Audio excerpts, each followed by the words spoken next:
January 17, 1940. Somewhere over the frozen plains of Belgium, the sky is iron gray, heavy with the weight of winter clouds that seem to press down on the earth itself. Inside the cockpit of a twin-engine Messerschmitt Bf-108, Major Helmut Rheinberger sits rigid, his gloved hands gripping a leather briefcase as though it contains his very soul. The air is thin and cold at this altitude, seeping through the metal frame despite his wool-lined flight jacket. He can smell it. The faint metallic tang of aircraft fuel mixed with the mustiness of worn leather seats. Below him, the patchwork fields of Belgium stretch endlessly, white with frost, stitched together by dark hedgerows that look like veins on aging skin. His pilot, Major Erich Hohnemans, adjusts the throttle, the engine's monotonous drone filling the silence between them. Rheinberger clutches the briefcase tighter. Inside it, sealed documents marked with the eagle and swastika bear the Führer's personal signature. They are not meant for Belgian eyes. They are not meant for anyone's eyes except the commanders of Army Group B waiting in Cologne. But the engine coughs. Once, twice. The propeller sputters and Rheinberger's stomach drops faster than the aircraft itself. History would later call this moment an accident. A navigational error compounded by mechanical failure. But accidents, as the Reich would soon discover, could change the course of empires. To understand the magnitude of what fell from the sky that January morning, one must step back into the fevered mind of Adolf Hitler in the winter of 1939. The conquest of Poland had been swift, almost surgical in its brutality. The Wehrmacht had demonstrated to the world what mechanized warfare could achieve when paired with fanatical will and ruthless coordination. Yet Hitler was not satisfied. He could never be satisfied. The Führer had already set his gaze westward, toward France, toward Belgium, toward the Low Countries that had once been trampled by German boots in the Great War. But this time would be different. This time there would be no stalemate, no trenches, no slow bleeding of German youth into Flanders mud. This time there would be Fall Gelb, case yellow, the audacious plan to smash through Belgium and the Netherlands, outflank the Maginot Line, and deliver France to its knees in a matter of weeks. The plan was brilliant in its ambition and terrifying in its scope. Army Group B would surge through Belgium, drawing Allied forces northward in a desperate defensive response. Meanwhile, Army Group A, hidden in the forests of the Ardennes, would execute the true killing stroke. A massive armored thrust through terrain the French believed impassable, cutting behind enemy lines and racing to the English Channel. It was a plan that violated every convention of military orthodoxy. A gambler's throw that depended on speed, surprise, and the paralysis of the enemy's decision-making apparatus. Hitler had insisted upon it, against the advice of his more cautious generals.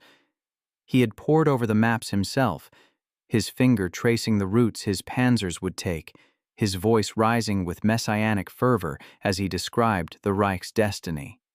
And like all of Hitler's private obsessions, the plan had been documented, refined and distributed in absolute secrecy to only the highest echelons of command. Major Helmut Rheinberger was not supposed to have those documents. He was a staff officer with the 2nd Air Fleet, a competent administrator with a clean record and no particular ambition beyond serving the fatherland with quiet efficiency. But on that morning in January, he had been summoned to a meeting in Cologne, and his superior had handed him the briefcase with a curt instruction. Deliver these to the commanders of Luftwaffe 2 for final coordination. Do not let them out of your sight. Do not speak of their contents. The train would have been safer, slower, more secure. But Rheinberger's friend, Major Hohnemans, had offered to fly him directly, cutting hours off the journey. It was a small favor between comrades, a minor convenience in the grand machinery of war. Rheinberger had accepted without hesitation. Now, as the engine of the Messerschmitt choked and died, as Hohnemans wrestled with the controls and shouted something about fuel contamination, Rheinberger realized with cold, creeping horror that his small convenience was about to become a catastrophic failure. The ground rushed up to meet them. The frozen fields of Belgium no longer looked like veins but like claws, reaching upward to seize them. Hohnmans managed to level the aircraft just enough to avoid a fatal crash, but the landing was brutal. The plane skidded across the frost-hardened earth, its undercarriage tearing away, metal shrieking against frozen soil. Reinberger's head cracked against the cockpit frame, and for a moment the world dissolved into white light and ringing silence. When he opened his eyes, he was lying in the snow, the briefcase still clutched to his chest. Hohnmans was beside him, bleeding from a gash on his forehead, his face pale with shock. And then Reinberger heard voices. Not German voices, Belgian voices. He turned his head and saw them. Farmers, soldiers, men in brown uniforms running toward the wreckage. His training screamed at him. Destroy the documents, burn them, eat them if you must. He fumbled with the briefcase's clasp, his fingers numb and clumsy. He pulled out the papers, the neat typescript stamped with Reich insignia, and searched desperately for matches. He found them in his pocket, struck one with shaking hands. The flame caught the corner of the first page, and Reinberger held it aloft, praying the fire would consume everything before the Belgians reached him. But fire, like all things in war, is unreliable. The wind was sharp and cold, and the papers curled and blackened slowly, reluctantly. By the time the Belgian soldiers arrived, Reinberger had managed to destroy perhaps half of the documents. The rest, smoldering, torn, still legible in crucial sections, were seized from his hands. He was pulled to his feet, disarmed, and marched away under guard, his mind numb with the certainty of his own ruin. He had failed. He had delivered the Reich's most closely guarded secret into the hands of the enemy. In Brussels, the captured documents were rushed to Belgian intelligence headquarters. Officers pored over the singed pages, translating the German military terminology, cross-referencing maps and operational codes. What they saw left them breathless. Here, in burned and tattered paper, was the entire blueprint for Germany's invasion of Western Europe. Troop movements, divisions assignments, timing, coordination between Luftwaffe and Wehrmacht, the exact routes Army Group B would take through Belgian territory. It was not a fragment or a hypothesis. It was the operational plan itself, signed by Hitler's high command. The Belgians immediately shared the intelligence with the French and British. Allied staff officers gathered in Paris and London, examining the documents with a mixture of disbelief and dread. Could it be genuine? Or was it an elaborate deception, planted to mislead them into a fatal miscalculation? For weeks, the Allies debated. Some argued that no nation, no matter how arrogant, would allow such critical plans to be carried by a single officer on a vulnerable aircraft. It must be disinformation, they said, designed to lure Allied forces into a trap. Others pointed to the specificity, the technical detail, the unmistakable signatures. This was real. This was Hitler's hand. But even among those who believed the documents were genuine, there was paralysis. How should they respond? If they reinforced Belgium too aggressively, would they expose other sectors? If they dismissed the intelligence, would they be condemning millions to slaughter? The debate stretched on, mired in bureaucracy and inter-allied mistrust, and in that paralysis, precious time slipped away. In Berlin, the news of the Mechelen incident, as it would come to be known, sent shockwaves through the upper echelons of the Nazi regime. Hitler erupted into one of his legendary rages, screaming at his generals, demanding courts-martial, executions, blood for the humiliation. How could such incompetence be tolerated? How could a single fool with a briefcase jeopardize the entire war effort? General Wilhelm Keitel and Alfred Jodl scrambled to contain the damage, ordering immediate changes to Fall Gelb. New routes were drafted. Timing was adjusted. The emphasis of the operation was shifted further south, placing even greater weight on the Ardennes thrust that would become the decisive maneuver of the campaign. Ironically, the exposure of the original plan forced Hitler's generals to refine the strategy, making it even more devastating when it was finally unleashed in May 1940. But Major Helmut Reinberger, sitting in a Belgian prisoner of war camp, knew none of this. He knew only the crushing weight of his failure. He replayed the crash in his mind 1,000 times, each iteration a fresh agony. If only he had insisted on taking the train. If only he had burned the documents faster. If only the wind had been calmer. The guilt was physical, a stone pressing down on his chest, making it hard to breathe. He had been raised to believe in the infallibility of the Reich, in the iron discipline of the Wehrmacht, in the sacred duty of every soldier to protect the fatherland. And he had failed that duty in the most catastrophic way imaginable. His name would be forever synonymous with incompetence, treachery, cowardice. He imagined his family disgraced, his comrades whispering his name with scorn. He considered suicide, but even that escape seemed too honorable for a man who had betrayed the Führer's trust. As the months passed, Rheinberger remained in captivity, watching from behind barbed wire as the war he had inadvertently altered unfolded. In May, the Wehrmacht launched its revised offensive. Panzer divisions roared through the Ardennes, exactly as Hitler had envisioned, smashing through French defenses and racing toward the Channel. Within 6 weeks, France had fallen. The British Expeditionary Force had been evacuated from Dunkirk, leaving behind mountains of equipment. Belgium, the Netherlands, Luxembourg, all crushed beneath the boot of the Reich. The victory was total, intoxicating, a validation of everything Hitler had promised. And yet, in the corridors of power, there were whispers. What if the Mechlin incident had not occurred? Would the original plan have succeeded even more swiftly? Or would the Allies, unprepared and surprised, have collapsed even faster? The counterfactuals haunted the German High Command as much as they did the Allies. For Rheinberger, the fall of France brought no relief. If anything, it deepened his shame. The Reich had triumphed despite his failure, proving that he had been expendable, irrelevant, a footnote in a history written by greater men. He languished in captivity as the war expanded, as Hitler turned his gaze toward the Soviet Union, as the world descended into a conflagration that would consume tens of millions of lives. And in that long, silent exile, something began to change within Helmut Rheinberger. It was not a sudden epiphany, not a dramatic conversion, but a slow erosion of faith, like water wearing away stone.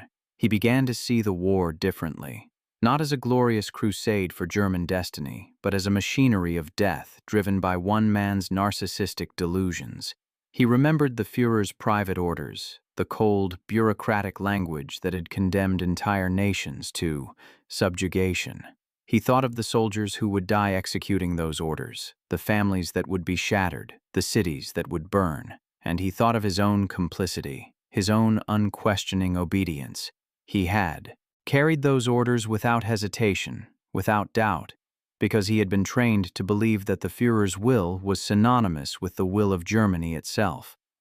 But now, sitting in a foreign prison, stripped of rank and purpose, he began to wonder if he had been a servant of Germany or merely a tool of a tyrant. The turning point came in 1943. Rheinberger, along with other German POWs, was transferred to a camp in England.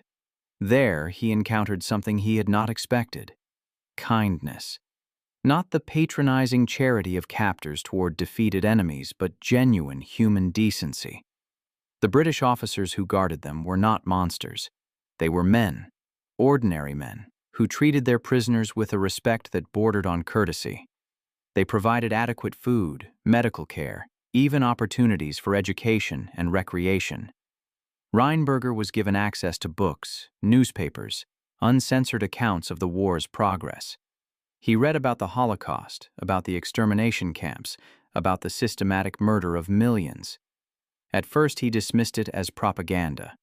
No nation, no matter how ruthless, could commit such atrocities. But the evidence accumulated: testimonies from survivors, photographs smuggled out of Poland, confessions from captured SS officers. Slowly, the truth forced its way through his denial. Rheinberger began to talk. Not to his fellow prisoners who would have denounced him as a traitor, but to British intelligence officers who visited the camp. He told them everything he knew about the German military command structure, about the personalities of the generals, about Hitler's methods of decision-making. He described the Mechlin incident in exhaustive detail, explaining how the documents had been prepared, how they had been transported, how he had tried and failed to destroy them. He offered insights into the Nazi regime's internal dysfunctions, the rivalries between Göring and Himmler, the tension between the Wehrmacht and the SS. He did it not for personal gain. He refused any promises of leniency or reward, but because he had come to believe that the war he had served was a crime, and that silence in the face of that crime was complicity. His cooperation was not widely publicized. The British kept him in relative obscurity, using his information quietly, verifying his claims against other sources. But within Allied intelligence circles, Reinberger became known as a uniquely valuable asset, a former Nazi officer who had not merely defected, but who had undergone a genuine ideological transformation. He was not seeking redemption. He was too clear-eyed for that. He knew that his cooperation could not undo the damage he had caused, could not resurrect the dead, could not erase his participation in the machinery of fascism, but it was, he believed, the only moral action left to him. The war ended in May 1945. Germany lay in ruins, its cities reduced to rubble, its population starving, its leadership either dead or awaiting trial at Nuremberg. Reinberger was released from captivity, but he did not return to Germany. He could not. The homeland he had sworn to defend no longer existed, and the regime he had served had been revealed as a monstrous perversion of every value he had once held dear. Instead, he settled in England, adopting a new name, living quietly in a small town where no one knew his history. He worked as a translator, married a British woman who knew nothing of his past, and tried to build a life that bore no resemblance to the one he had destroyed. But history has a way of refusing to let go. In the 1960s, as the Cold War intensified and the study of World War II became a professional discipline, historians began seeking out surviving witnesses to key events. Reinberger, now an old man with graying hair and a stoop in his posture, was tracked down by a researcher writing a book about the fall of France. At first, he refused to cooperate. He wanted to be left alone, to die in obscurity. But the researcher was persistent, and eventually Reinberger agreed to an interview. It was conducted in his modest home over the course of several days, and it was the first time he had spoken publicly about the Mechlin incident and his subsequent transformation. The interview was published in a military history journal, and it caused a sensation. Here was a man who had been at the epicenter of one of the war's pivotal moments, who had carried Hitler's orders in his hands, who had watched the Third Reich's machinery from the inside, and who had emerged with a searing condemnation of everything it represented. Reinberger did not portray himself as a hero. He insisted again and again that he had been a willing participant in a criminal enterprise, that his later cooperation did not absolve him of guilt, that he deserved no sympathy or forgiveness. But his honesty, his refusal to sanitize his own complicity, gave his testimony a moral weight that more self-serving accounts lacked. Other interviews followed. Reinberger spoke at universities, at military academies, at conferences on totalitarianism and authoritarianism. He was not a natural speaker. His English was accented, his manner reserved, his delivery halting. But his message was clear and uncompromising. He warned against the dangers of blind obedience, of placing loyalty to a leader above loyalty to one's own conscience. He described how he had been conditioned, through years of propaganda and military discipline, to surrender his moral agency, to become a cog in a machine that operated without regard for human suffering.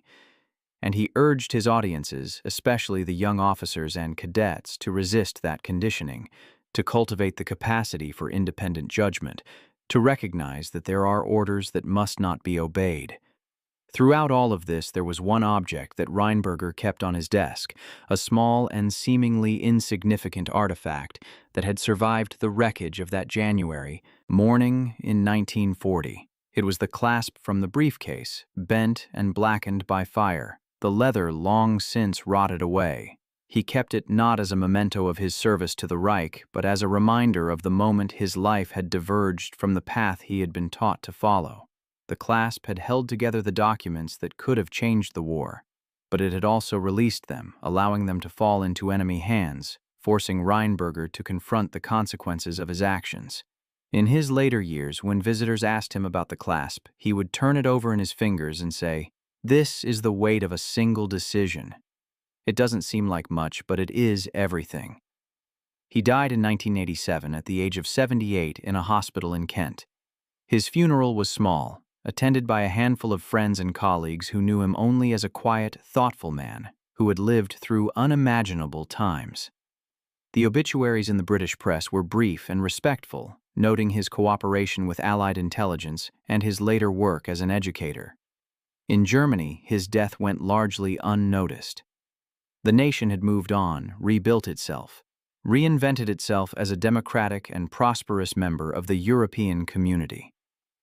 The crimes of the past were acknowledged, mourned, taught in schools, but they were no longer the defining feature of German identity. Reinberger's story, with its uncomfortable truths about complicity and transformation, did not fit neatly into any narrative. Yet in the years since his death, Reinberger's testimony has gained new relevance. As the last generation of World War II veterans passes away, as living memory of the conflict fades into history, his interviews and writings have become primary sources, studied by scholars, cited in documentaries, referenced in debates about military ethics and the limits of obedience. His story is not one of simple redemption. He did not become a hero by exposing Hitler's orders. He became instead a witness, a man who had seen the machinery of totalitarianism from the inside, and who had found the courage, late and imperfectly, to speak against it. The briefcase clasp sits today in a small museum dedicated to the history of World War II intelligence, displayed alongside other artifacts from the Mechelin incident. Visitors can see it, touch it, read the placard that explains its significance. But most walk past without pausing, their attention drawn to more dramatic exhibits. The Enigma machines, the spy cameras, the coded messages. They do not linger on a bent piece of metal that once held together the Führer's private orders. They do not think about the man who carried it, or the moment when it failed to hold, or the lifetime of consequences that followed. But that is the nature of history.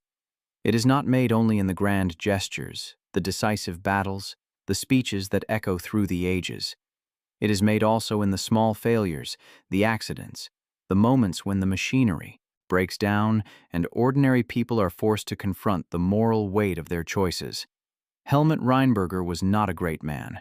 He was not a visionary or a martyr. He was a functionary who made a mistake, and that mistake changed the course of the war. But what he did afterward, the slow, painful work of reckoning with his complicity, of speaking truth even when it offered no absolution, that was his own. It was not enough to erase the past.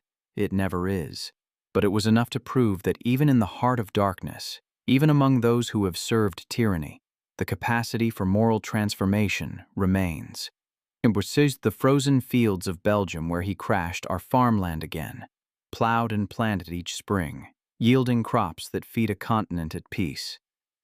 The sky above them is no longer filled with the drone of warplanes. The borders he crossed that January morning are open now, traversed daily by people who do not think of them as frontiers between enemies but as lines on a map, remnants of a history that belongs to museums and textbooks. And somewhere, in archives and libraries, the documents he tried to burn are preserved, studied, analyzed, not as secrets of a vanished regime, but as evidence of the banality of evil, the fragility of secrecy, and the stubborn persistence of conscience. If there is a lesson in Helmut Reinberger's story, it is not that redemption is possible, but that accountability is necessary, that the orders we carry, no matter whose signature they bear, are not absolutes, that the briefcase we clutch, the mission we accept, the duty we perform, all of it must be weighed against the moral law that exists beyond rank, beyond nation, beyond the commands of any leader. Reinberger learned that truth too late to prevent the catastrophe, but he learned it nonetheless, and in learning it, in speaking it, in holding that blackened clasp in his hands and saying, "This is the weight of a single decision," he left behind something more valuable than heroism, he left behind a warning,